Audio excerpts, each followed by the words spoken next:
Quando pensamos em mulheres nos quadrinhos, rapidamente a imagem da Mulher Maravilha vem à mente. Mas quem são as super-heroínas da vida real que ilustram, colorem e roteirizam as HQs? Descubra quem são e quais desafios elas enfrentam na busca por visibilidade e reconhecimento no universo das artes gráficas. Hoje é quinta-feira, 18 de agosto. Começa agora o Espaço PUC, você por dentro do que acontece na universidade.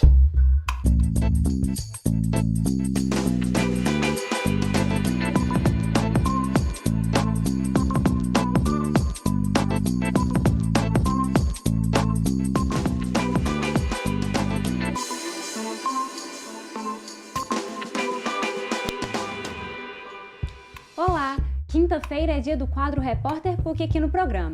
E hoje a Rafaela traz pra gente como tema a participação das mulheres nos quadrinhos.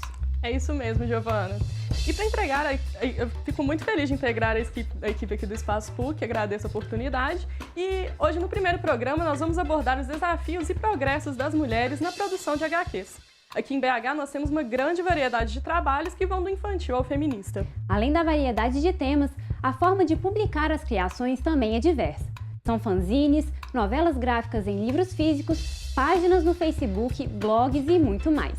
E há diversidade de conteúdo no trabalho das quadrinistas brasileiras, não há dúvida. Mas o espaço para homens e mulheres no mercado gráfico é o mesmo? As produções femininas encontram reconhecimento? Essas e outras perguntas a gente responde agora na reportagem.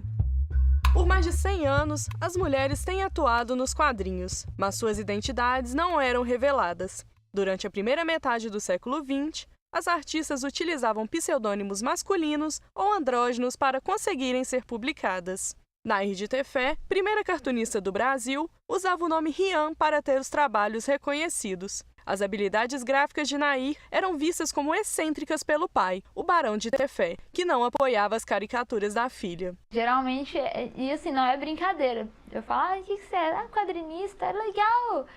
Ou me pergunto, sei lá, o que é? Ou então pergunto, mas legal, mas você também trabalha, assim? Apesar de poder assinar os trabalhos com o próprio nome, as mulheres agora encontram outros desafios, como a falta de reconhecimento dentro da profissão, tendo que provar que são capazes constantemente. Eu sinto que eu tenho que provar o tempo inteiro que eu mereço estar ali, sabe? E a gente se desculpa muito por isso. A gente sempre acha que a gente é um pouco menos, que a gente podia estar fazendo mais e tal, e a gente nunca pensa que a gente está fazendo o melhor que a gente pode. Outro ponto reforçado por Rebeca é a presença dos estereótipos de produção, alimentados pelo mercado de quadrinhos. Existe esse ponto de que dentro do mercado de quadrinhos e o mercado editorial no geral, a mulher ela ainda é muito colocada em nichos. Então essa questão de mulher produz coisa para criança, né? Mulher produz trabalho para outras mulheres. Né? Então existe um pouco essas restrições que acabam podando o nosso espaço ali dentro. Né? A gente quer fazer trabalhos de quadrinhos, a gente não quer fazer trabalhos de quadrinhos porque nós somos mulheres. Né? Eu acho que o mercado está se adaptando, ainda não o suficiente. A quadrinista Rebeca Prado distorce o estereótipo nas tirinhas Navio Dragão. Não se engane, apesar do traço delicado, a protagonista tem personalidade forte. O Navio Dragão ele não é um quadrinho infantil. Se você ler, você vai ver que ele pode ser muitas coisas menos infantil. Inclusive, eu recebo várias reclamações, às vezes, de mães que compram e falam, mas meu filho está aprendendo umas respostas. O que eu posso fazer? Eu não vendo como infantil.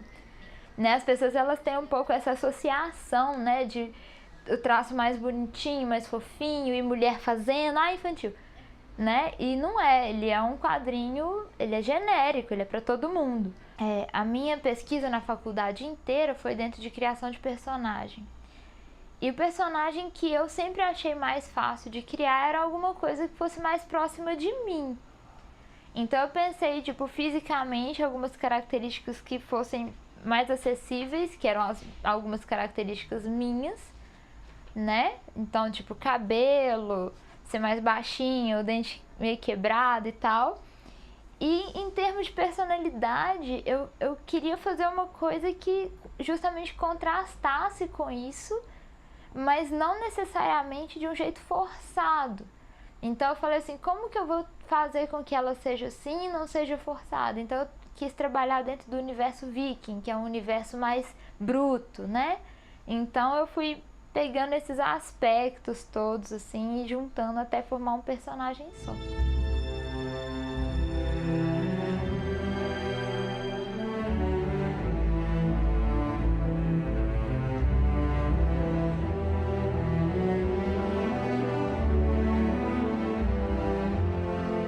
Da jovem guerreira viking às super-heroínas das grandes HQs, a quadrinista e professora de narrativa visual, roteiro e criação na Casa dos Quadrinhos, Carol Cunha, ressalta mudanças positivas na representação de personagens femininas nos quadrinhos. Você vê uma mudança cada vez maior, né? Principalmente nas grandes editoras, você tem um cuidado, né, para trabalhar com essa representatividade. Você está começando a ter esse cuidado, começando a ter um pouco mais de atenção, né? Então você vê, por exemplo, a Miss Marvel, que é a Kamala Khan, né, que é uma personagem que é extremamente real dentro de um contexto de super-heróis, mas ela tem um reflexo muito grande no contexto de representar uma menina de verdade. Carol Cunha percebe movimentos sociais e quadrinhos convergindo, mas alerta que para o mercado essa união não vem de maneira gratuita. Eu acho que tem essa mudança de paradigma que as minorias estão trazendo, né, que elas estão apontando, mas ao mesmo tempo eu acho que não vão ser ingênuos, tem uma questão também mercadológica. Eu acho que as editoras também estão sacando que é muito mais interessante comercialmente para elas pensar em trazer essas minorias para dentro do mainstream do que simplesmente ignorar. Elas estão percebendo que o quadrinho que elas fazem não é só para aquele público específico, tem um público muito maior a ser alcançado.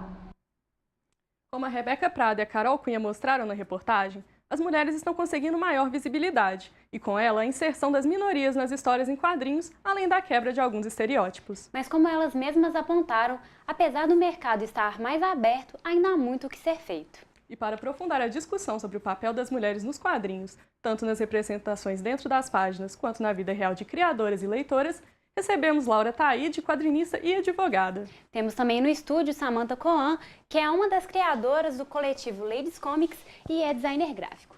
Boa tarde, meninas, sejam muito bem-vindas no programa. Boa tarde, gente. Boa tarde. Boa tarde. Bom, e como que começou esse interesse pelos quadrinhos? Bom, meu interesse vem da vida toda, da infância. Desde criancinha eu lia muita Turma da Mônica, muito gibi. Só que eu nunca encarei isso como uma carreira profissional, eu não tinha nenhum exemplo, né? Na minha família não tinha nenhum artista, eu não conhecia nenhum artista enquanto eu estava crescendo. Então foi uma coisa que desapareceu das minhas ambições e até das coisas que eu gostava de fazer. Eu parei de desenhar, parei de ler quadrinho por muito tempo enquanto eu graduava em Direito. Aí depois, já trabalhando na área, acabou que eu voltei a ter contato com o quadrinho brasileiro especificamente e independente, através de Facebook, redes sociais e tal. E eu achei muito legal a nova abordagem que a galera estava dando, porque eram coisas de gente da minha faixa etária, eram assuntos que me interessavam. E tinha muita mulher produzindo, não tantas quanto hoje, elas estavam começando ainda. Mas foi algo que me incentivou muito. Aí eu comecei a desenhar minhas próprias tirinhas e aí essa galera me deu muita força para publicar. Eu tive uma resposta muito boa do público. E acabou que eu comecei a fazer isso paralelamente como um hobby e eventualmente se tornou a minha profissão, porque começaram a aparecer propostas, ideias. As redes sociais têm esse poder, né, de serem a nossa vitrine, assim, para o mundo todo. Então acabou que eu, apesar de não desgostar do direito, resolvi investir nessa vontade que ficou todos esses anos escondida. Bem, eu não comecei com Turma da Mônica, meu interesse na verdade veio com mangá, então são quadrinhos do Japão.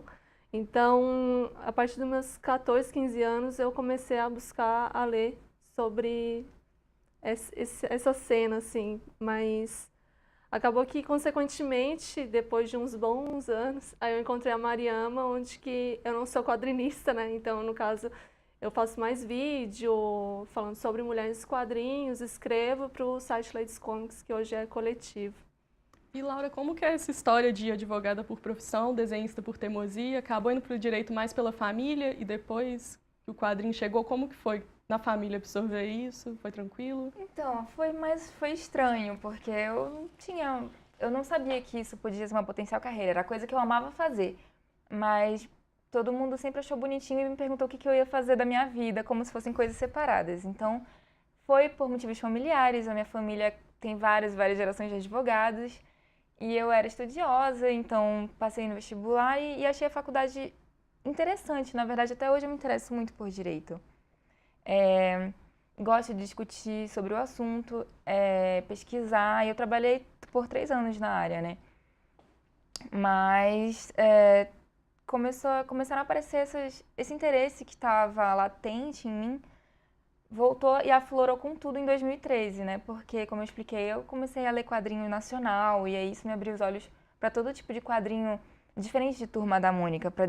Não era mais quadrinho infantil, era mangá, era Sandman, era quadrinho americano. Super-herói nunca foi muito a minha praia, mas quadrinho biográfico, assim. Então, comecei a produzir, começaram a rolar propostas e eu acho que a minha família, no fundo, sempre soube que um dia esse lado meu ia prevalecer, porque eu realmente sempre gostei muito e sempre falei muito nisso e fui muito empolgada com isso. Então, quando eu falei, eu acho que eu vou parar, eu vou sair do escritório e vou começar a cursar design e eu vou me dedicar a isso. Aí eles falaram, tudo bem, vai lá, segue seu sonho. Mas eu até comentei isso no Ladies Comics, porque esse assunto surgiu numa das mesas que eu participei lá. O reconhecimento mesmo acabou vindo porque tá acontecendo, a mídia mesmo tá dando mais atenção para esse tipo de trabalho. Então eu já dei entrevista para jornal aqui, eu já dei entrevista para outras emissoras. Então essas coisas acabam que a minha família, lá em Manaus, eles veem isso e eles pensam, nossa, isso é de verdade, isso não é uma criancice, existe mesmo, isso é uma profissão mesmo. Então eu acho que tem esse lado também, eu acho que o mercado realmente está se abrindo e as mídias não conseguem mais desviar os olhos. Esse é um movimento muito forte que está acontecendo agora, então tem esse reconhecimento que também tá vindo junto. A introdução do assunto está bem legal, gente, mas a gente vai fazer um intervalo por agora. Bom, e no próximo bloco nós vamos falar de um evento que atraiu muitas quadrinistas da capital mineira. Não saia daí!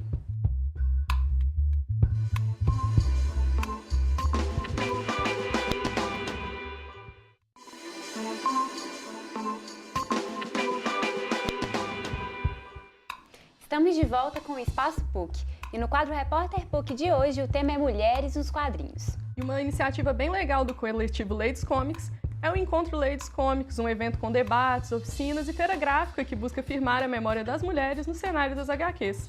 E recentemente aconteceu a 2ª edição em BH e dessa vez com uma parceria do Festival Internacional de Quadrinhos. E quem conta mais sobre essa dobradinha é o coordenador do FIC, Afonso Andrade.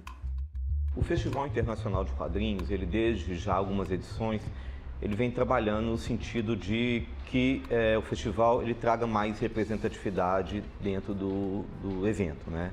Então o festival já vem trabalhando no sentido de ter uma presença maior, né, da questão feminina, LGBT, dos negros. Então a parceria do FIC com o Ladies Comics, ela foi natural para o festival e para a prefeitura, porque já é uma política pública, inclusive, né, da Fundação Municipal de Cultura e da prefeitura buscar essa representatividade.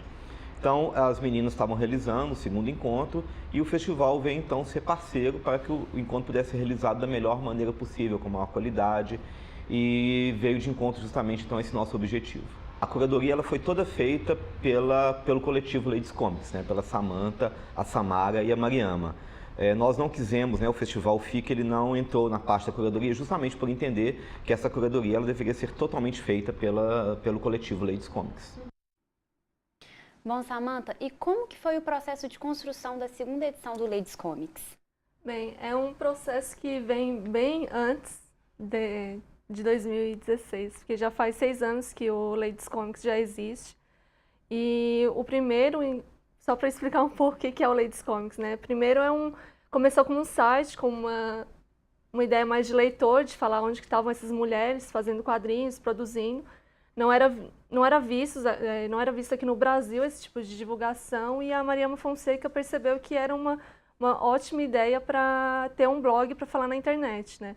Então, a partir daí, a gente começou um processo de falar de quadrinhos que a gente gostava. Então, foi um processo bem natural, assim. Então, acabou que em 2013, a gente foi amadurecendo quanto coletivo. Então, a gente foi impulsionado até pelo grande movimento que a gente viu de novas autoras surgindo. Então, a gente viu que a gente estava sendo uma ferramenta para a divulgação dessas autoras. Então, assim, em 2013 a gente fala que a gente virou de fato um coletivo e não mais um blog ou um site que só fala o que a gente quer, mas tem um propósito social muito maior. Então, a partir daí a gente começou a ter algumas ideias. Numa dessas era para fazer o primeiro encontro. O primeiro encontro aconteceu em 2014, aqui em Belo Horizonte, que foi para o financiamento coletivo, inclusive foi o primeiro do Catarse, que é um crowdfunding, que foi para acontecer um evento de quadrinhos no Brasil. Então, a gente conseguiu também ser o primeiro encontro que fala sobre essa temática na América Latina. Então, a gente conseguiu avançar as discussões, por mais que ainda elas eram primárias, porque no primeiro a gente falou sobre transgressão na representação feminina nos quadrinhos. Nesse segundo encontro, a gente começa a avançar e mesclar uma série de mesas que antes a gente não veríamos. Por exemplo, de mães, falando sobre quadrinhos, que foi uma mesa extremamente interessante de falar desse processo, principalmente de uma mãe solo, sabe? Então, a gente trouxe mulheres de fora, da América Latina, que era para se aproximar mais dessa...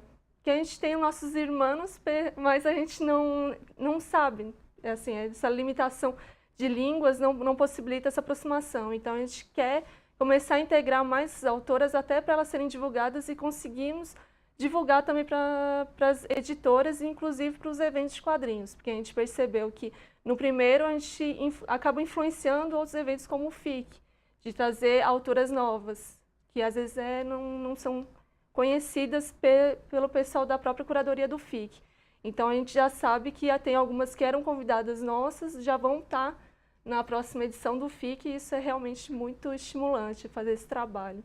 A internet é um facilitador para vocês. Chegaram a ter mais de 20 mil curtidas no Facebook. Sim. E também vocês ganham retorno. Uma coisa legal que a gente notou foi que a Jojo Miranda, ela fez umas ilustrações do encontro Ladies Comics com algumas frases, e a gente vai passar agora algumas para o pessoal de casa poder acompanhar, que é a opinião de quadrinistas, e elas deixaram algumas frases icônicas, assim, e a Laura até participou e tudo. Aí, qual que é o retorno que você percebe disso, do público pela internet e tudo? Eu acho que o maior público do Ladies é o que está na internet, é inevitável. A gente faz esses encontros para a gente aproximar esse pessoal que está meio cada um na sua cadeira ali produzindo ou lendo sozinho. Então, eu acho que sem a internet, sem a mobilização e apoio de até grupos que, como a Laura Taide participa, tipo Mandíbula, estimula muitas meninas a fazerem quadrinhos. Então, eu acho que a internet é o canal para as meninas começarem a se posicionar e se divulgar. E como autora também, a internet foi imprescindível. Eu comecei a publicar na internet, foi lá que eu consegui ter o retorno dos meus primeiros leitores, e eles podem se comunicar diretamente comigo. E eu vejo que isso é uma tendência enorme hoje em dia, tanto que as editoras hoje em dia prestam atenção nos autores que começam a fazer sucesso na internet, começam a publicar esses autores. Justamente por isso, porque lá tu tem toda a liberdade, então tu pode produzir um material completamente novo, que a grande mídia, as grandes editoras ainda não se sentem confortáveis, ou então ainda não pararam para pensar que pode ser uma boa aposta. Então eles não precisam apostar, porque eles já estão vendo que você tem muitos seguidores, que a sua abordagem é boa, que, enfim, você tem um apelo. Então eles conseguem também descobrir novos autores a partir daí. Gente, e qual que é a importância de festivais como o FIC? Bom, o FIC é sensacional mesmo a partir do momento em que ele reúne autores do Brasil inteiro. E é um clima muito bom, porque ele começa no início da semana, assim, durante a semana, né? No final de semana tem mais movimento de público. Antes, não. Então, acaba que os autores conseguem conversar muito entre si. Muito projeto nasce a partir desses diálogos entre autores no FIC. Desenvolvem a partir desses encontros também. autores do Brasil inteiro, né? Que tem agora a possibilidade da internet para se reunir e fazer projetos juntos. E o FIC também tem uma coisa muito legal, que é a rodada de negócios, que é quando os autores podem levar portfólios, autor, desenhista, roteirista, para que editoras grandes possam analisar, avaliar, dar um feedback. Então, tu fica sabendo pontos em que tu tem que melhorar, ou então tu consegue fazer um contato ali importante para tua carreira. Então, tem muito isso. Para o profissional, eu acho fantástico. Eu acho até que o FIC, ele se destaca porque ele é um grande estímulo para independente, porque a maioria no Brasil, principalmente as mulheres, elas se publicam de forma independente. Então, eu acho que isso abre uma margem e a gente vê que cada edição tem mais mulheres participando. Então, isso aí é uma grande... impulsiona, né? E eu queria até falar sobre isso, assim, como que você falou que por ser, as mulheres geralmente dominam mais esse cenário independente, assim, como que é para a mulher se inserir no mundo dos quadrinhos? Vocês acham que tem preconceito das editoras, do público, alguma coisa assim? No início da minha trajetória como artista, eu senti, não preconceito, mas uma falta de credibilidade por parte de autores homens que já estavam há mais tempo nessa estrada. Isso porque era meu primeiro grande evento, foi a Feira Plana em São Paulo em 2014, no início de 2014. É uma feira grande que tem um grande espaço para independentes e eu tava com muita menina, eu tava num coletivo gigante, que foi o Zine XXX, foi a minha primeira publicação mesmo.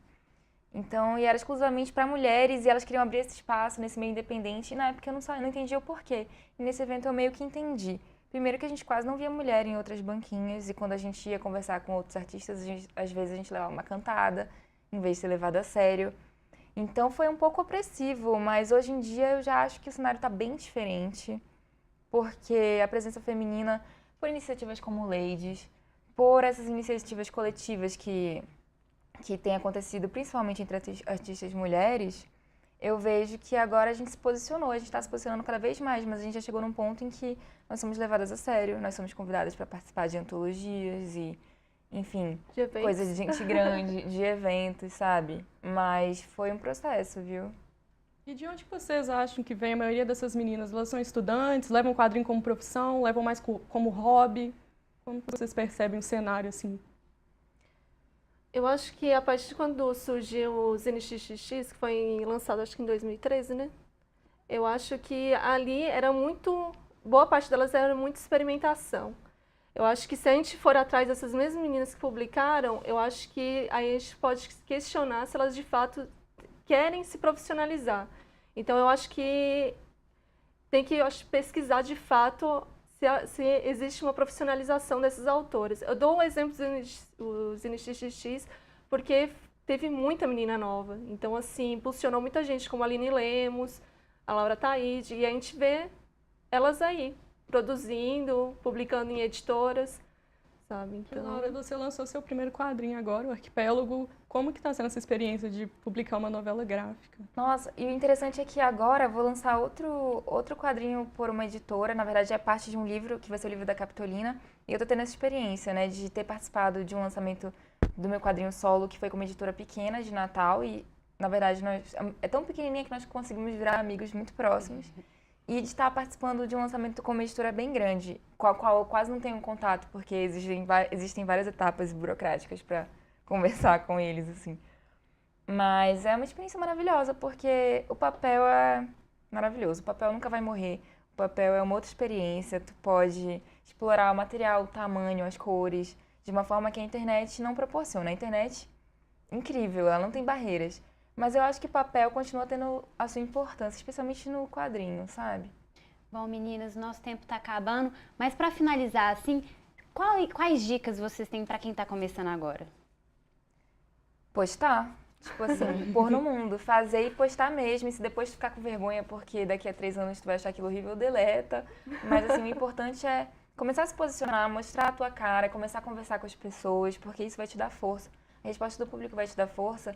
E o movimento de quadrinhos feitos por mulheres está num momento de muito acolhimento. A gente está se impulsionando muito. Então, eu acho que é uma boa hora para começar e chegar longe. E você, Samantha? Eu falo quase a mesma coisa que a Laura, assim, não ter timidez, tentar entrar em grupos no Facebook, que são lugares que você pode postar e pedir um feedback do que acham do roteiro, do desenho. E as meninas, elas se trocam, sabe? Pode mandar e-mail para o Ladies, mandar mensagem inbox, a gente está para ser usada para isso. Muito obrigada, gente. A conversa foi bem proveitosa. Voltem quando quiserem. Sejam sempre muito bem-vindas, meninas. Obrigada. Obrigada. Mas antes de finalizar, a Clara Serra tem um recado pra gente. Boa tarde, Clara. Oi, Rafa, oi, Giovana. Pois é, amanhã tem Espaço Cult aqui na tela da PUC TV e TV Horizonte. Eu vou receber o cantor e intérprete Fred Reis. O novo álbum dele em homenagem ao Clube da Esquina. Está imperdível. Eu espero vocês aqui na telinha da PUC TV. Tchau! Muito obrigada, Clara. Bom, recado dado, amanhã é dia de Espaço Cult, mas na segunda-feira eu estou de volta com o Espaço PUC às 4h30 da tarde. Espero por você. E você pode participar com a gente. Envie sugestões e comentários para o e-mail do programa espaçopuc@pucminas.br e também pelas redes sociais da PUC TV. Não deixe de participar. Na próxima quinta eu estou de volta com mais Repórter PUC. Até lá, tchau!